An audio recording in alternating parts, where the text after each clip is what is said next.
เลือกไผ่ใจกระเจ็บสงการเลือกเอ้ยสิได้น้องเลือกน้องสิได้เอ้ยเอาพับชองได้บ่ชาวแรดชาวแชกเอาพับชองได้บ่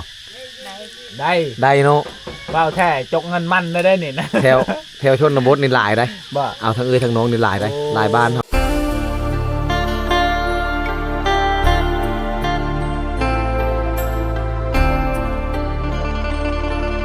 ไปใช่ไหมนะถ่ายกระย่างกระตุกเต็มกระย่างไปเจอเด้อไปตั้งน้ำตั้งอยู่ใช้หายังหาเกิบพี่เกิบบ่แม่นคู่ใช่ไหมลูกสาวบ่มีไม่เท่าเจ้าบ่มีลูกสาวบ่มีแต่ลูกชายเนาะไก่บ่บอลเอาน้ำน่ะตักน้ำไก่ไรก่อนก็ไปเลยเฮาเอาที่นี่ประทาอยู่บ่แม่เฒ่าเพิ่นแต่ถ้าเอาเล่นขี้ของทุกคนน้ำอยู่บ้านนี้กำลังคาดเคินน้ำในอยู่บ้านนี้น้ำใช้ในบางคนก็มีอยู่เจาะอยู่แต่ว่าน้ำจะเอามาดื่มนี่ทุกคนยากเลยปลาตัวทุกคนต้องอ่อนงูหลายถ้าพูดให้เป็นสายไปเลยได้ชาวบ้านกำลังมาถึงเลี้ยงงูแล้วทุกคนไล่เลยไปแต่เช้าเนี่ยถือข้าวถือน้ำไปเลยกินเลยทุกคนย่างน้ำหลังมันจนมืดมือพอตอนแรกเนี่ยคล้ายค่ำลงแรงเนี่ยไล่มา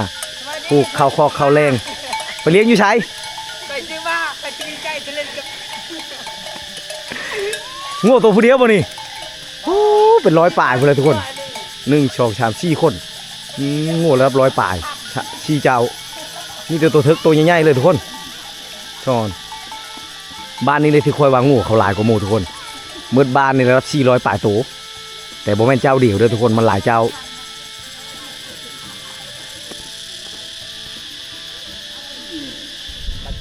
เอาสบายดีทุกคนตอนนี้ก็ยังอยู่บ้านพูนมีเก้าด้วยทุกคนตอนนี้เราก็มาหาชาวแรด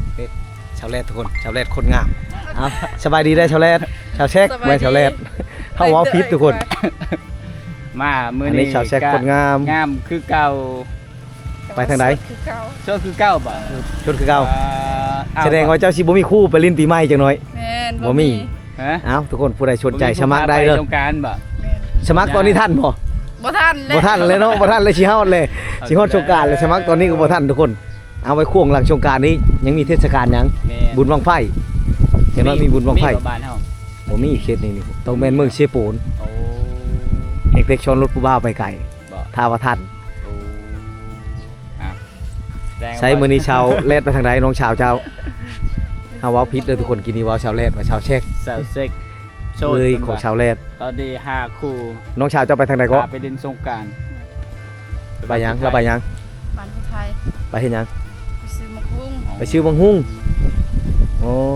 ซื้อมังหุ้งไก่แท้บ้านผู้ไทยยังไก่ได้แต่นี่ไปพุ่นได้เอาค่อยว่าชอกกิโลป่าพุ่นเลยทุกคนเลี้ยงอยู่นี่บ่แม่นแล้วก็นี่เฮือนเราอยู่นี่เป็นชาวเบียงนะชาวเบียงแต่เราบ่อยู่เฮือนเราไปหาหมู่ของเราเมื่อกี้นี่เราไปช้อนป่าโอ้ใครแน่ได้เลยนี่ลมบ่อยๆเลยแดดก็บอกว่าได้เลยคือบ่เฮ็ดไปเฮ็ดงานแล้วเฮ็ดงานอยู่ไสแล้วก็อาซิงไปเฮ็ดงานอาซิงไปทางไหนอาซิงสลีเด้สิงจลีทางบ้านเมียบ้าบุตาทางนั้นแหละอันนั้นก็ผู้สาวอันนี้ชาวเบียงนี่ผู้สาวทุกคนสบายดีชาวเบียงไม่ใช่มังเอาหุงเจ้ามาน้ำเต้าเจ้าอยู่ใช้เพลงไงเขาจะเต้นขึ้นทุกคนมาผมมาพอน้องครับมือเฮือนเฮามือเฮือนบ่มือละท้ายมันอยู่ไกลตูเฮาบ่มักบ่มันมีเสียงตูมีเสียงเพลงมันสิมักกูอยู่ใกล้นี่มันสิอันนั้นทุกคนมันสิติดลิขสิทธิ์เขามันสิแก้คลิปยากเฮาบ่ยากให้บ่าวบุตาอยู่ซะเขาเปิดเพลงมันช็อตแชกเขาอยู่ไกลแล้วเขาย่าใช่ถ้าชาวแรดมาแต่ชิวมังหุ่งก่อนโอ้สิกินชมบ่เจ้ามือนี่สิกินตำมังหุ่งเด้อทุกคนมาเท่าไรก็สิกินแต่ตำนะตำมังหุ่งชุนนี่ FC หลายคนก็ว่าแต่ทีมงานเขาพากินแสดงว่าท่านเท่าค่อยมากก็เท่าเจ้ากินเนาะกินได้ทุกคนโมเมนต์เป็นน้ำทีมงานเท่าไรผู้ชายเพี้ยนนี่คือเขามากินอยู่แล้วตำมังหุ่งตำมันก็กินกับข้าวได้ตำมักแตงตำมีตำกระปุ้นได้หลักๆก็คือตำมะฮุ่งอะไรถ้าว่าเป็นงานปางบุญปางงานดองเขาจะขายตำได้เทียนนี้เนาะโอ้ ใช้เฮือนคู่เจ้าอันนี้ยังบ่ทันได้ใช้สังกะสีอยู่ ยัง ยังบ่ได้สังกะสีอยู่เด้อทุกคนเด้อเฮือนคู่เช้าเช็คเช้าแลดเอ้าผ่าให้ออกเนาะบัดนี้นะนั่นทุกคนผ่าออกแล้วเงียงแห้งแล้วบัดนี้มาชุดนี้แห้งเงียงกว่าชุดก่อนใช้ไผบัดคังเอาหั่นมาชุดก่อนน่ะผ่ายังอยู่แต่ว่าชุดนี้ผ่าบ่ยังแล้วทุกคนได้โอ้นั่งจุ่มกันดูเนาะชุ่มแช่วกันอยู่ตะลุ่มตะล่างนี่แม่นี่เฮ็ดหยังคนฮุกตำชิ้นหรือตำแพร่นี่ตำแพร่ตัวนั้นเป็นแพร่ตัวนี้เป็นชิ้นนี่ให้ตำชิ้นตัวนี้นี่เจ้าหรือลูกสาว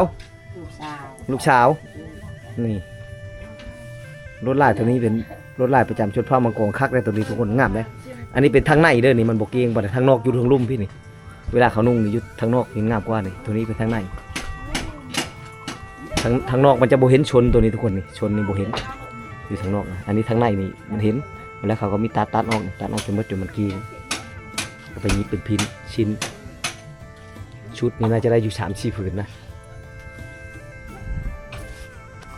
ชาวแรดอยู่เฮือนทุกคนเขาจะขึ้นเฮือนรถเด้อบัดนี้เด้อนี่น้องเขาก็มาจะชื่อหมักหุ่งทุกคนขึ้นทางลัดเลยนะสบายดีชาวแรดคนงาม สบายดี ใช้เขาว่าจะเอาไปชื่อหมักหุ่งได้บ่ ได้ ใช้แล้วเลยบ่โอ้จักแล้วเรียบร้อยเด้อทุกคนยังบ่ทันได้ตำเช็ดได้บัดนี้ต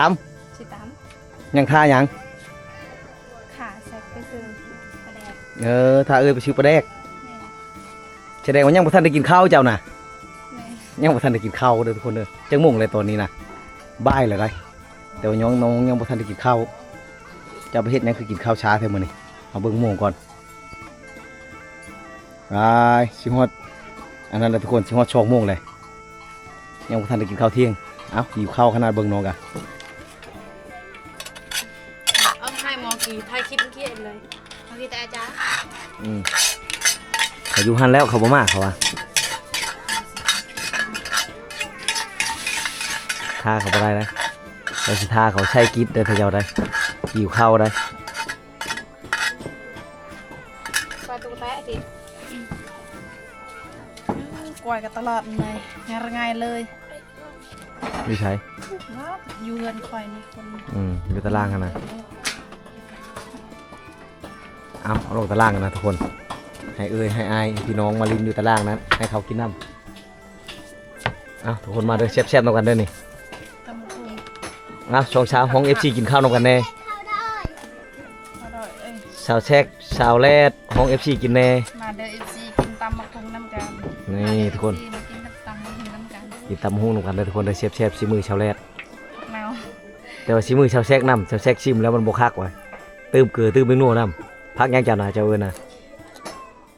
แบบเป็นชอบ บัดเชาะแสดงว่าพักเน่าไปเฮากับทุกคน เร่งบ่อย ฮะแนวใดเมื่อกี้นี่เว้าจางใช่เกลือแล้วว่าเข้มอีกเลยเซฟมันบ่ บ่จ้า กินคือกันให้เจ้ากินก่อนยันชาวแรดบ่อิ่มเราว่าเราหิวข้าวแห้งเสียงเราบ่ได้แห้งเร่งเสียงนั่นก็บ่ขึ้นกินนี่เสียงตกหิวข้าวเลยตอนนี้มันก็2 โมงแล้วทุกคน นวลสาวกุกออกให้ ชาวกกไปเวียกทุกคนมื้อนี้ชาวกกบ่ได้อยู่เด้อชาวกกไปกวนมันบ่ คนนั้น ได้เงินแล้วเราสิเจ้าแล้วหมดแม่นบ่กวนมันนะ แล้วบ่มีเลย บ่มีแล้วปลูกไม้แล้วบ่หรือยังบ่ทันได้ปลูก ยังบ่ทันได้ปลูกเสียหญ้าอยู่ เชียร์ยาก็ยังปลูกแม่นบ่บ่ได้ไถบ่ซะ บ่มีเงิน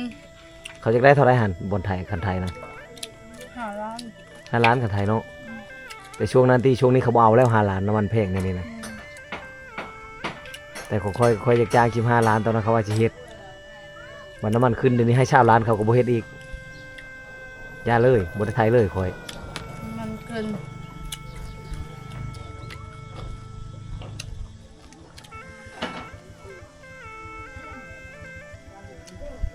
เผ็ดเนาะค่อยกินเมื่อกี้นี่ค่อยเอาบ่เผ็ดเอากินยาแล้วบ่เผ็ด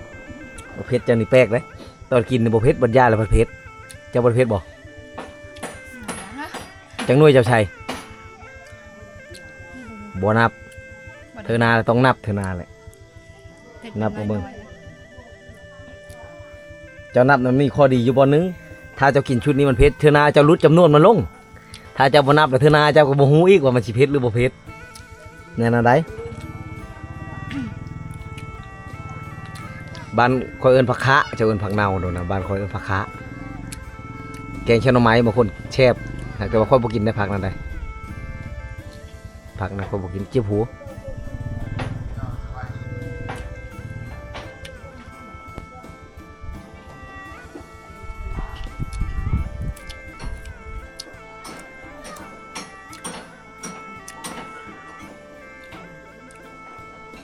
ได้ชาวแชกไปหึงแท้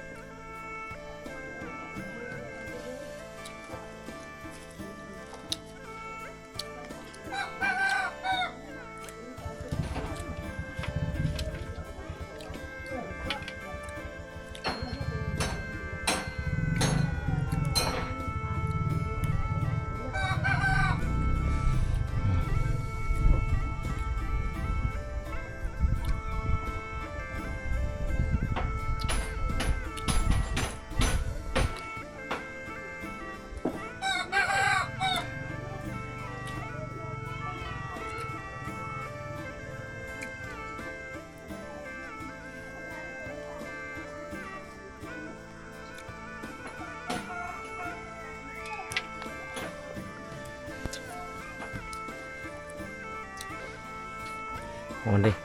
เพราะว่าเฮือนเจ้าเย็นบัดนี้เริ่มฮ้อนแล้วกินเผ็ดและแห้งฮ้อนใช้ชาวแชกไปเอาน้ำเย็นคือนานมาแถวบ้านนี้เริ่มอยากกินน้ำแล้วทุกคนเฮาก็ฮ้อนแล้วบัดนี้ใจฮ้อนน้ำใครในบ่บัดนี้กินข้าวเลยคือสิมีเชียงได้แล้วบัดนี้เนาะว่ากี้นี่เร่งเชียงบ่ขึ้นเลยนะทุกคนถามกันว่าค่อยๆเลยอยากข้าวแห้ง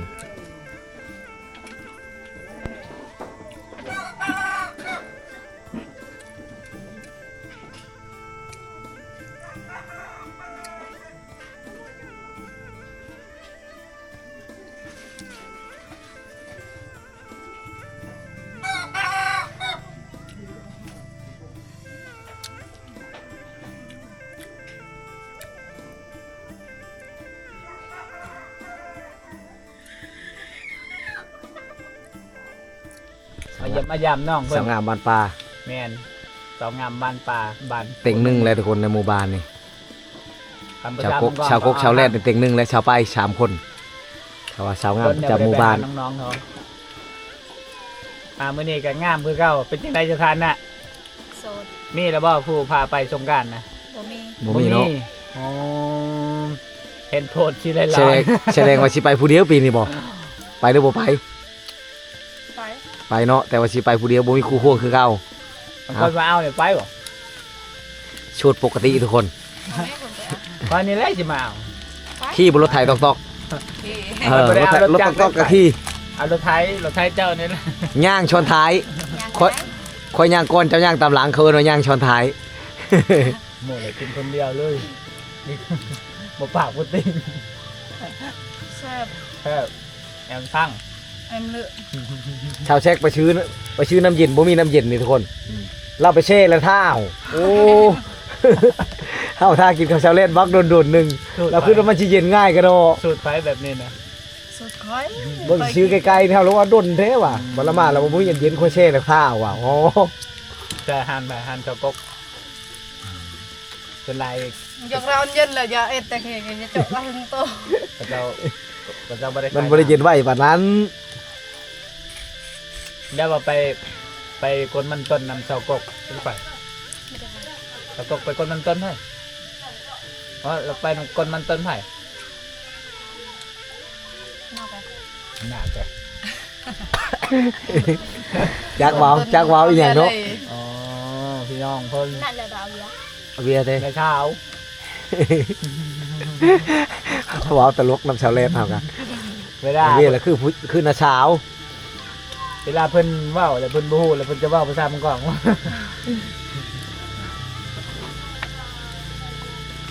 ก็บ่กินให้เบิดเลย กินบ่น้ำนี่ แสดงว่า น้ำเย็น ตายเลยเนาะ เอ้า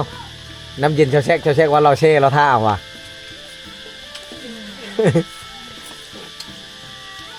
มา กินตำหุ้งเลยต้องกินขนมเจ้าเอา ผู้บ่าวพังไทยพังลาว เอา สงกรารในมาห้ามเอาเด้อสองไอ้น้องเนี่ย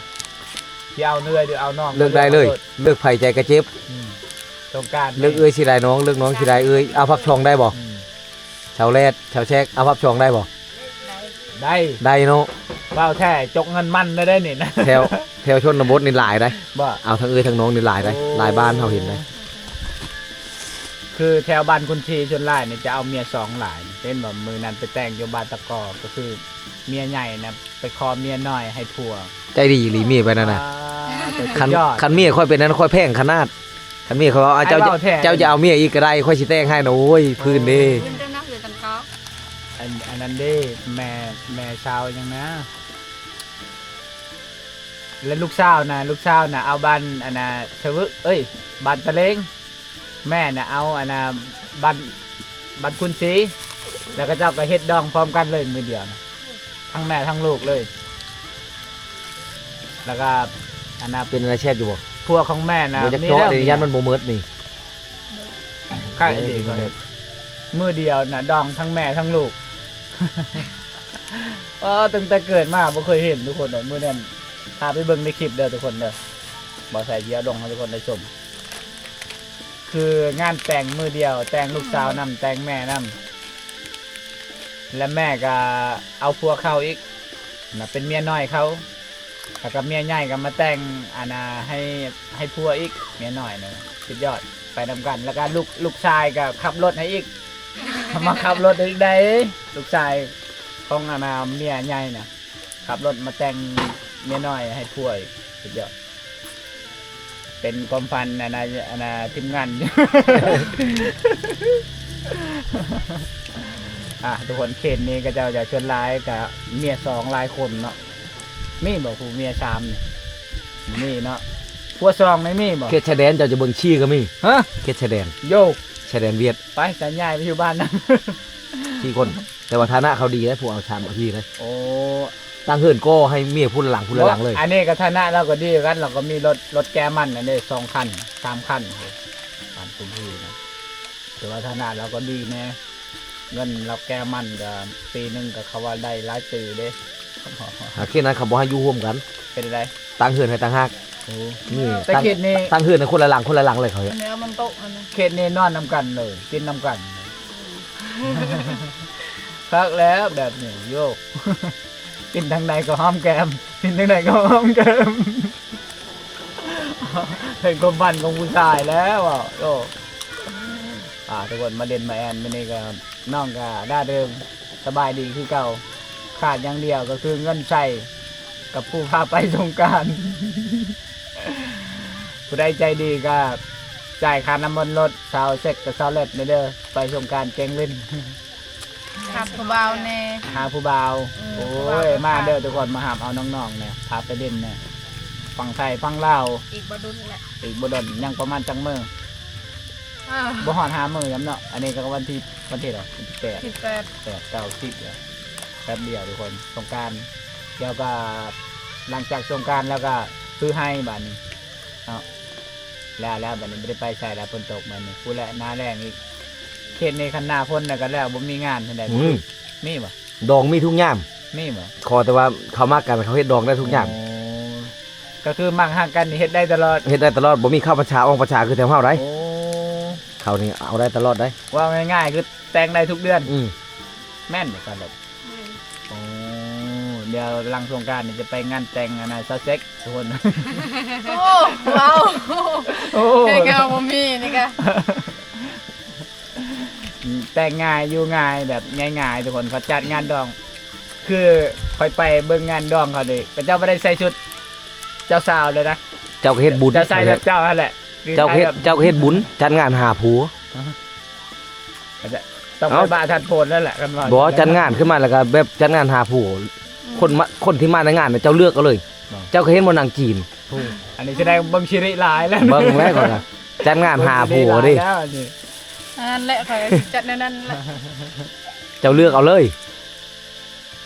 ประกาศคุณชมบัตรไปติดป้ายประกาศแต่ละบ้านจัดงานหาผัว ช่วงนี้อยู่คนเดียวบ่ได้แล้ววันนี้ต้องการคู่ด้วน ทำบ่ได้บ่ย่อมเลย โยจังให้แจ๋ว ยันสงครามเด้หาไว้ อ๋อ